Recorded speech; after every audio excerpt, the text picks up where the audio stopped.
Neil Peart. He joined the band July 29th of 74.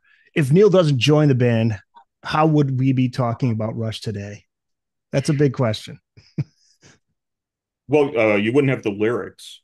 That's which is a big part of it. But yeah, I mean, really, it's when you think of like the crazy fills he does all over 2112, and just all the superhuman athletic stuff he was doing. That was, yeah, he was very influenced by Keith Moon, but Keith Moon was I thought like very kind of sloppy, and but he took like sort of like the style of Keith Moon and was able to like keep it in time. And uh oh, and it also helped that he didn't do horse tranquilizers right before a show like Keith Moon did. Yeah. uh no, but I mean, no, Yeah. Oh, you're without talking Neil about a Peart, total I, opposite personality. Yeah. Like Neil yeah, Peart was clean. I don't think he did drugs or drank all that much. not famously so like like Keith Moon did. Like Keith Moon. Yeah. No, I mean, he was a reader. All three of those guys were. I don't want to say they were like boring or anything, but they just didn't get up to that kind of silly shenanigans. But no, if Neil Peart doesn't join Rush, we're not sitting here having this discussion right now. That's not to say they couldn't have found some other excellent drummer who also wrote lyrics. That then because I'm sure that exists. I'm sure that's out there. I'm glad they found him. Certainly.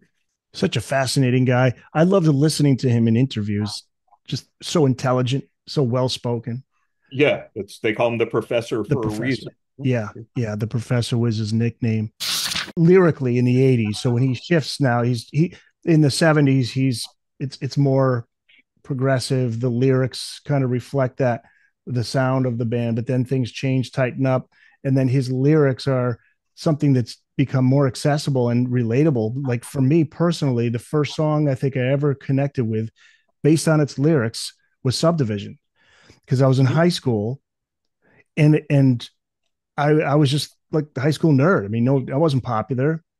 And I hear that line, in the high school halls, just and it really struck a chord with me. His observations of the world and mankind and human nature and all those things were always fascinating. And some of them were autobiographical. Like Limelight is about him, right? I mean, he was not somebody who was Well, interested in being famous. he uses the pronoun, one must put up barriers to keep oneself intact. So maybe he was trying to be like, no, no, it's not about me. It's about anybody. That was about him. I'm fairly certain. And Uh, subdivisions too, right? I think where he grew up, it was divided in the neighborhood. I think I remember reading yeah, something like that. but I mean, at the same time, in both cases, he never wrote in like such a specific way that it could only be about him. Right. 'Cause it just resonated too much with too many people for it to be that way. Like you were saying with subdivisions, I remember hearing it and hearing the lyrics and being like, my God, this guy understands a lot Yes, he's about talking to people. me. Yeah. 100%. I felt like almost like, and I didn't even grow up in the suburbs. So yeah, Right. that part of the song doesn't necessarily apply to me, but I mean, if you're anywhere with a high school, that song will mean something to you.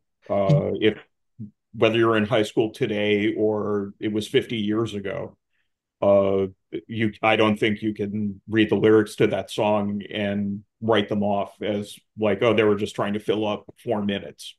There was real thought put into that, I thought.